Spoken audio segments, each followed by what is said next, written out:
Untuk informasi dan berita terkait, klik link di deskripsi dan jangan lupa install aplikasi CNBC Indonesia yang ada di App Store dan juga Play Store. Dan pastinya jangan lupa subscribe ya.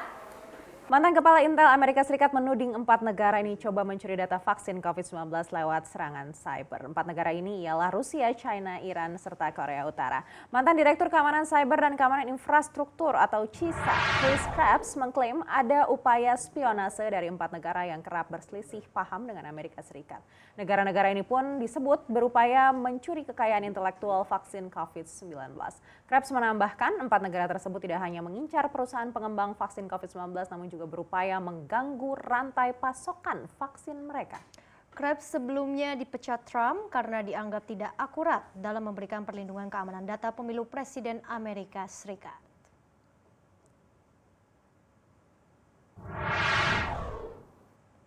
Ya, lagi dan lagi ya, laporan upaya peretasan sebelumnya juga pernah nih diungkapkan oleh raksasa teknologi IBM bahwa ada upaya untuk pencurian data global dan salah satunya membidik bagian dari rantai pasokan yang bisa menjaga vaksin pada suhu rendah selama penyimpanan dan juga transit. Iya, dan CISA ini mendorong organisasi yang terkait dengan Operation Warp Speed, yaitu program vaksin Amerika Serikat untuk bisa meninjau laporan IBM untuk setiap indikator mereka mungkin telah disusupi. Lalu China, Rusia, Iran, kemudian juga Korea Utara pun dituduh terlibat dalam upaya bersama untuk mencuri rahasia vaksin virus corona. Ini seperti teori-teori konspirasi yang selama ini kita pikirkan gitu yang ya. Selalu beredar di grup-grup WhatsApp ya.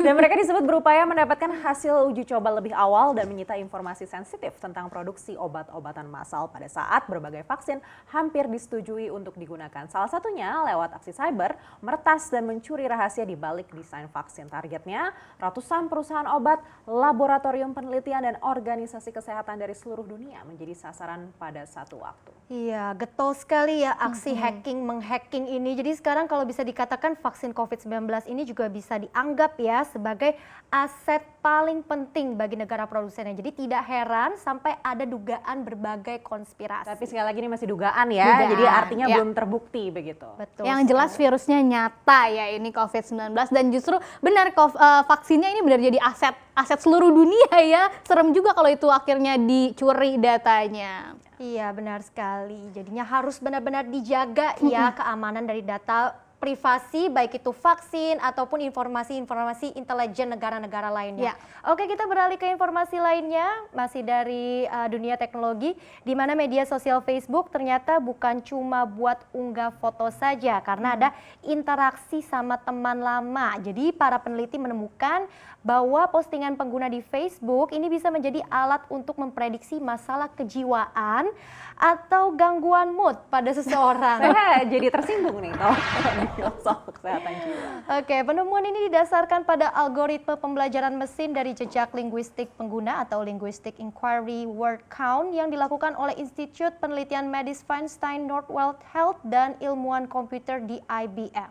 Jadi studi yang dipublikasikan di Nature Partner Journal Schizophrenia ini mengungkap bahwa penderita schizophrenia atau gangguan mood ini lebih cenderung menggunakan kata-kata makian dalam pesan instan Facebook dibandingkan dengan mereka yang kejiwaannya lebih sehat. Dan mereka juga menggunakan bahasa emosi negatif seperti kata sedih, kesal daripada peserta yang sehat. Nah, ini berdasarkan hasil para uji lebih dari 3,4 juta pesan Facebook dan lebih dari 140.000 gambar yang diposting oleh 223 peserta yang memberi izin untuk penelitian Northwell.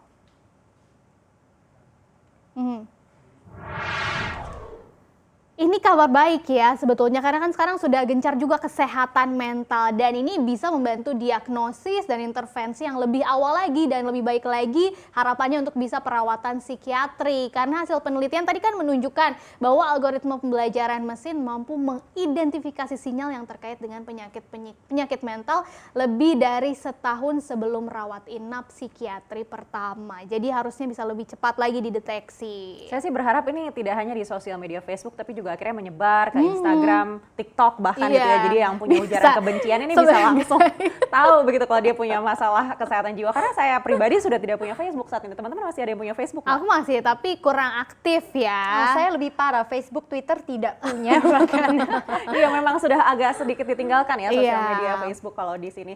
Dan kita tahu kalau gangguan mental ini sering terjadi secara bertahap selama beberapa tahun. Nah, nantinya di masa mendatang, analitik canggih semacam ini bisa membantu mengidentifikasi peringatan untuk bunuh diri dan bentuk kekerasan lainnya. Bahkan lewat meninjau pesan instan Facebook dapat memberikan wawasan berharga tentang apakah pasien membaik karena sosialisasi adalah bagian penting dari pemulihan. Tentunya ini sangat baik ya di masa gencar-gencarnya mental health awareness di Apalagi seluruh dunia lagi pandemi ya. COVID-19 gini tuh meningkat katanya penyakit-penyakit mental kan, karena dikurung di dalam rumah nggak merasa ya kalau anak Karena kita selalu berada di sini begitu ya, bertemu bener dengan teman-teman. Tapi teman-teman tetap saja masih ada yang perlu ditekankan nih. Proses ini tetap harus ya menghormati privasi pasien. Jadi Pasti. butuh persetujuan pasien dulu untuk memberikan akses ke jejak digital mereka. Jadi sebagai orang yang mulai mengalami sinyal gangguan mental bisa mencari bantuan. Apalagi di masa mendatang mungkin bisa juga dengan ngobrol via Facebook karena analitik ini bisa mendeteksinya dari sana.